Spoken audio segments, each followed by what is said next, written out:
नमस्कार। आज की इस वीडियो में जनसत्ता के संपादकीय से 552 शब्दों के डिक्टेशन को हम लोग लेने वाले हैं। लेकिन अगर आपको ये नहीं पता है कि इन 552 शब्दों की आउटलाइंस क्या होंगी, तो आप हमारे शॉर्ट हैंड टीम ऐप को प्ले स्टोर से डाउनलोड कर सकते हैं। ऐप पर इस पूरे आर्टिकल को शॉर्ट हैंड यानी संकेत लिपि में ट्रांसलेट करके आपको दिया जाता है। और अगर आपको इस डिक्टेशन के PDF की ज़रूरत है तो PDF भी आपको ऐप पर ही मिलेगा। लिंक इसी वीडियो के ठीक नीचे डिस्क्रिप्शन बॉक्स में आपको ऐप का मिल जाएगा। इस डिक्टेशन को हम 3 अलग अलग स्पीड में लेंगे। पहली बार में 70 की स्पीड में, दूसरी बार में 80 की स्पीड में, तो तीसरी और आखिरी बार में इसी डिक्टेशन को हम लोग 90 की स्पीड में लेने वाले हैं। तो 70 की स्पीड में आपका डिक्टेशन स्टार्ट होगा 5 सेकंड के बाद। तब तक के लिए आप रेडी रहें।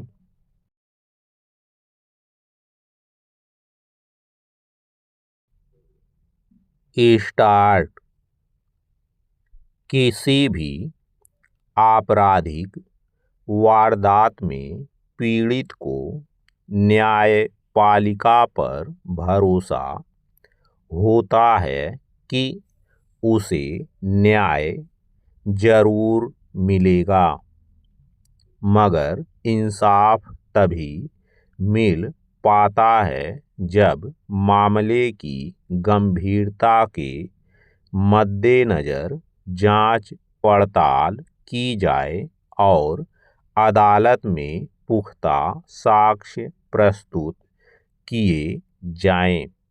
यह काम जांच एजेंसियों का होता है, लेकिन कई बार ऐसा देखा गया है कि पुलिस या अन्य जांच एजेंसियों के अधिकारी संगीन मामलों को भी गंभीरता से नहीं लेते हैं और हल्की धाराओं के तहत मामला दर्ज करते हैं।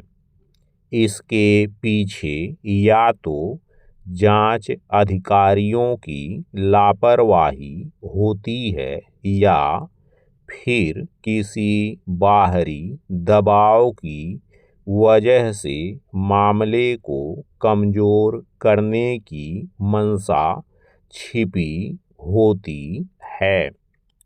हरियाणा के गुरुग्राम में पिछले माह एक मासूम बच्ची के यौन उत्पीड़न के मामले में भी पुलिस का ऐसा ही रवैया सामने आया है।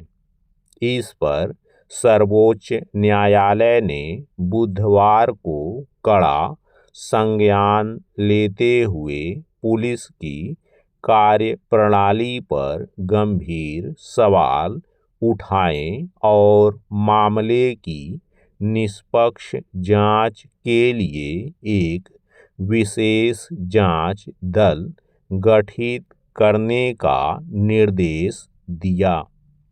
शीर्ष अदालत ने स्पष्ट कहा कि इस मामले में पुलिस का रवैया शर्मनाक और असंवेदनशील रहा है, जो न्यायिक प्रक्रिया के लिए चिंताजनक है।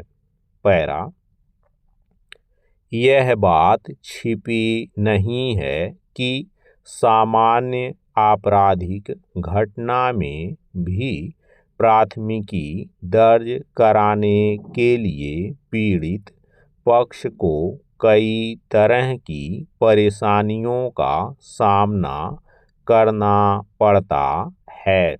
हालांकि कानून में अब शून्य पुलिस प्राथमिकी दर्ज कराने का प्रावधान है, इसके बावजूद अक्सर ऐसी खबरें आती रहती हैं कि घटना स्थल का किसी दूसरे थाना क्षेत्र के अंतर्गत आने का हवाला देकर पुलिस कर्मी प्राथमिकी दर्ज करने से इनकार कर देते हैं। कई बार तो पुलिस के साथ जांच प्रक्रिया से जुड़े अन्य संस्थाओं के पदाधिकारियों का गठजोड़ भी सामने आता है। गुरुग्राम मामले में भी इस तरह की बातें सामने आई हैं। पुलिस ने पॉक्सो यौन अपराध से बच्चों का संरक्षण अधिनियम के तहत दर्ज प्राथमिकी में गंभीर धारा लगाने की बजाय हल्की धारा लगाकर अपराध को कमतर दिखाने की कोशिश की। सर्वोच्च न्यायालय ने बच्ची के बयान पर अपना पक्ष पूरी तरह से बदलने के लिए एक निजी अस्पताल की चिकित्सक को भी फटकार लगाई और कहा कि उनका यह व्यवहार शर्मनाक है। पैरा इसमें दो राय नहीं कि किसी भी अपराध में पीड़ित को इंसाफ दिलाने की जिम्मेदारी पुलिस और दूसरी संबंधित जांच एजेंसी की होती है, मगर राष्ट्रीय अपराध रिकॉर्ड ब्यूरो की एक रपट पर गौर करें तो वर्ष 2018 से 2022 के दौरान बलात्कार के मामलों में दोष सिद्धि की दर 27-28% के बीच दर्ज की गई थी। वर्ष 2023 में यह दर घटकर 23% से भी कम रह गई, यानी बलात्कार के मामलों में कड़े कानूनी प्रावधानों का असर आरोपियों को सजा दिलाने में नजर नहीं आ रहा है। इसके पीछे मामलों की जांच में देरी, सबूतों का अभाव या गवाहों के मुकर जाने जैसे कई कारण हो सकते हैं, मगर इसके लिए सीधे तौर पर जवाबदेही पुलिस की ही बनती है। शीर्ष अदालत ने गुरुग्राम मामले में स्थानीय बाल कल्याण समिति के सदस्यों की भूमिका पर भी सवाल उठाए और कारण बताओ नोटिस जारी कर पूछा कि क्यों ना उन्हें पद से हटा दिया जाए। अदालत ने पुलिस के साथ साथ समिति के आचरण को भी कटघरे में खड़ा किया। बहरहाल उम्मीद की जानी चाहिए कि न्यायालय के हस्तक्षेप के बाद इस मामले की निष्पक्ष जांच होगी और पीड़ित बच्ची एवं उसके परिवार को जल्द इंसाफ मिलेगा। स्टॉप।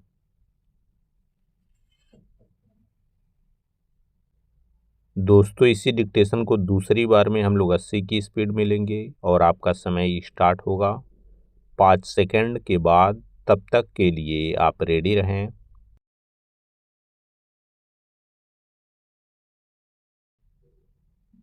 स्टार्ट। किसी भी आपराधिक वारदात में पीड़ित को न्यायपालिका पर भरोसा होता है कि उसे न्याय जरूर मिलेगा। मगर इंसाफ तभी मिल पाता है जब मामले की गंभीरता के मद्देनज़र जांच पड़ताल की जाए और अदालत में पुख्ता साक्ष्य प्रस्तुत किए जाएं। यह काम जांच एजेंसियों का होता है, लेकिन कई बार ऐसा देखा गया है कि पुलिस या अन्य जांच एजेंसियों के अधिकारी संगीन मामलों को भी गंभीरता से नहीं लेते हैं और हल्की धाराओं के तहत मामला दर्ज करते हैं।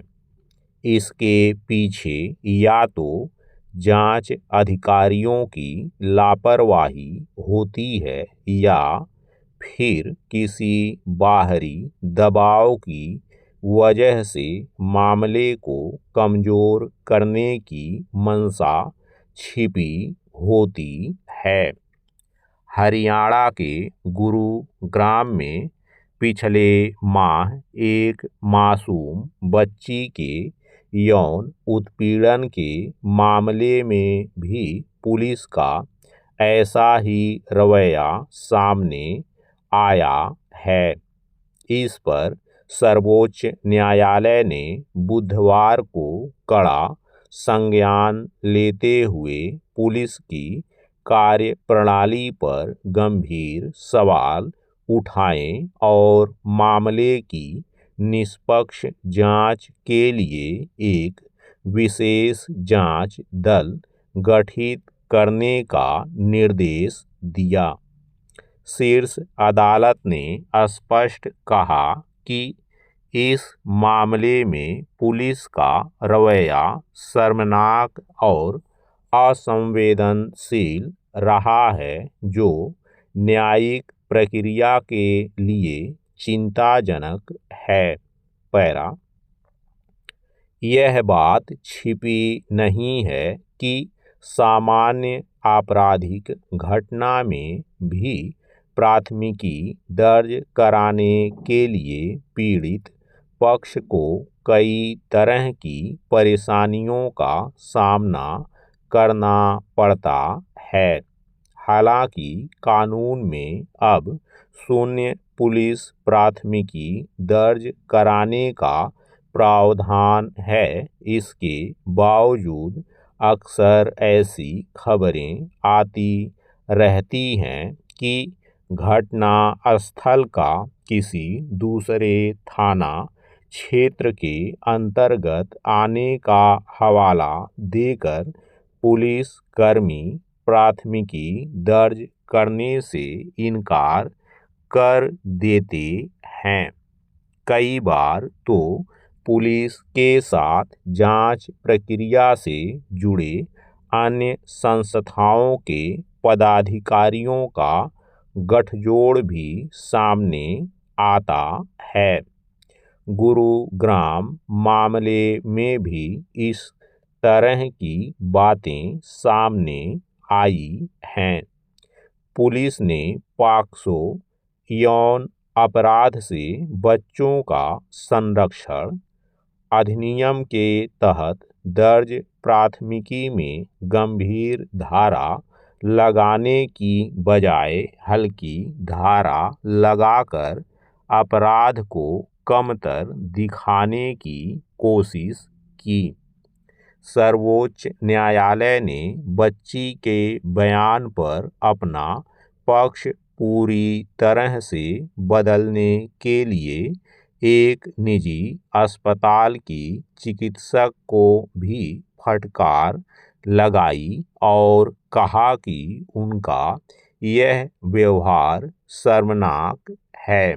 पैरा, इसमें दो राय नहीं कि किसी भी अपराध में पीड़ित को इंसाफ दिलाने की जिम्मेदारी पुलिस और दूसरी संबंधित जांच एजेंसी की होती है, मगर राष्ट्रीय अपराध रिकॉर्ड ब्यूरो की एक रपट पर गौर करें तो वर्ष 2018 से 2022 के दौरान बलात्कार के मामलों में दोष सिद्धि की दर 27-28% के बीच दर्ज की गई थी।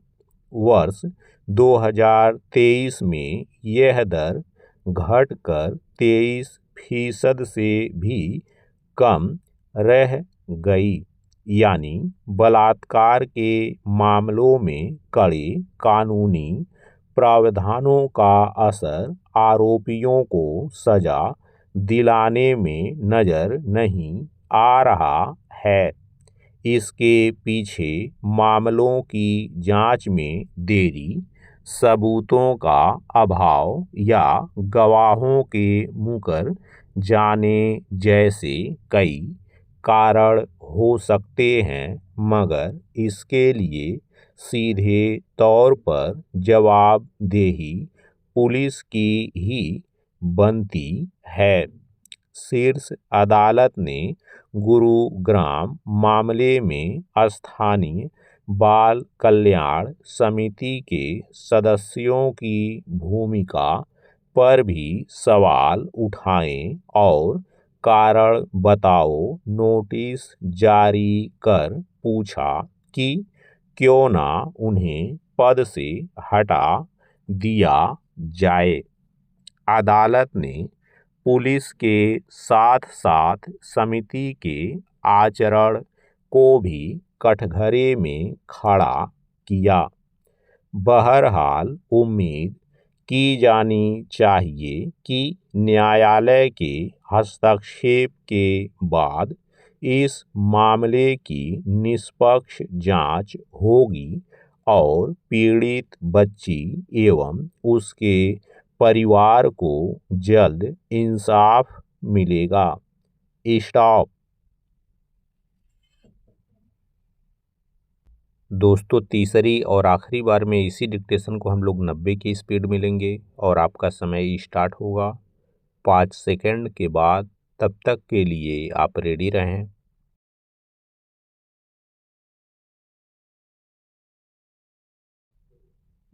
स्टार्ट। किसी भी आपराधिक वारदात में पीड़ित को न्यायपालिका पर भरोसा होता है कि उसे न्याय जरूर मिलेगा, मगर इंसाफ तभी मिल पाता है जब मामले की गंभीरता के मद्देनज़र जांच पड़ताल की जाए और अदालत में पुख्ता साक्ष्य प्रस्तुत किए जाएं। यह काम जांच एजेंसियों का होता है, लेकिन कई बार ऐसा देखा गया है कि पुलिस या अन्य जांच एजेंसियों के अधिकारी संगीन मामलों को भी गंभीरता से नहीं लेते हैं और हल्की धाराओं के तहत मामला दर्ज करते हैं। इसके पीछे या तो जांच अधिकारियों की लापरवाही होती है या फिर किसी बाहरी दबाव की वजह से मामले को कमजोर करने की मंशा छिपी होती है। हरियाणा के गुरुग्राम में पिछले माह एक मासूम बच्ची के यौन उत्पीड़न के मामले में भी पुलिस का ऐसा ही रवैया सामने आया है। इस पर सर्वोच्च न्यायालय ने बुधवार को कड़ा संज्ञान लेते हुए पुलिस की कार्यप्रणाली पर गंभीर सवाल उठाए और मामले की निष्पक्ष जांच के लिए एक विशेष जांच दल गठित करने का निर्देश दिया। शीर्ष अदालत ने स्पष्ट कहा कि इस मामले में पुलिस का रवैया शर्मनाक और असंवेदनशील रहा है, जो न्यायिक प्रक्रिया के लिए चिंताजनक है। पैरा यह बात छिपी नहीं है कि सामान्य आपराधिक घटना में भी प्राथमिकी दर्ज कराने के लिए पीड़ित पक्ष को कई तरह की परेशानियों का सामना करना पड़ता है। हालांकि कानून में अब शून्य पुलिस प्राथमिकी दर्ज कराने का प्रावधान है, इसके बावजूद अक्सर ऐसी खबरें आती रहती हैं कि घटना स्थल का किसी दूसरे थाना क्षेत्र के अंतर्गत आने का हवाला देकर पुलिस कर्मी प्राथमिकी दर्ज करने से इनकार कर देते हैं। कई बार तो पुलिस के साथ जांच प्रक्रिया से जुड़े अन्य संस्थाओं के पदाधिकारियों का गठजोड़ भी सामने आता है। गुरुग्राम मामले में भी इस तरह की बातें सामने आई हैं। पुलिस ने पॉक्सो यौन अपराध से बच्चों का संरक्षण अधिनियम के तहत दर्ज प्राथमिकी में गंभीर धारा लगाने की बजाय हल्की धारा लगाकर अपराध को कमतर दिखाने की कोशिश की। सर्वोच्च न्यायालय ने बच्ची के बयान पर अपना पक्ष पूरी तरह से बदलने के लिए एक निजी अस्पताल की चिकित्सक को भी फटकार लगाई और कहा कि उनका यह व्यवहार शर्मनाक है। पैरा इसमें दो राय नहीं कि किसी भी अपराध में पीड़ित को इंसाफ दिलाने की जिम्मेदारी पुलिस और दूसरी संबंधित जांच एजेंसी की होती है, मगर राष्ट्रीय अपराध रिकॉर्ड ब्यूरो की एक रपट पर गौर करें तो वर्ष 2018 से 2022 के दौरान बलात्कार के मामलों में दोष सिद्धि की दर 27-28% के बीच दर्ज की गई थी। वर्ष 2023 में यह दर घटकर 23% से भी कम रह गई। यानी बलात्कार के मामलों में कड़े कानूनी प्रावधानों का असर आरोपियों को सजा दिलाने में नजर नहीं आ रहा है। इसके पीछे मामलों की जांच में देरी, सबूतों का अभाव या गवाहों के मुकर जाने जैसे कई कारण हो सकते हैं, मगर इसके लिए सीधे तौर पर जवाबदेही पुलिस की ही बनती है। शीर्ष अदालत ने गुरुग्राम मामले में स्थानीय बाल कल्याण समिति के सदस्यों की भूमिका पर भी सवाल उठाए और कारण बताओ नोटिस जारी कर पूछा कि क्यों ना उन्हें पद से हटा दिया जाए। अदालत ने पुलिस के साथ साथ समिति के आचरण को भी कटघरे में खड़ा किया। बहरहाल उम्मीद की जानी चाहिए कि न्यायालय के हस्तक्षेप के बाद इस मामले की निष्पक्ष जांच होगी और पीड़ित बच्ची एवं उसके परिवार को जल्द इंसाफ मिलेगा। स्टॉप।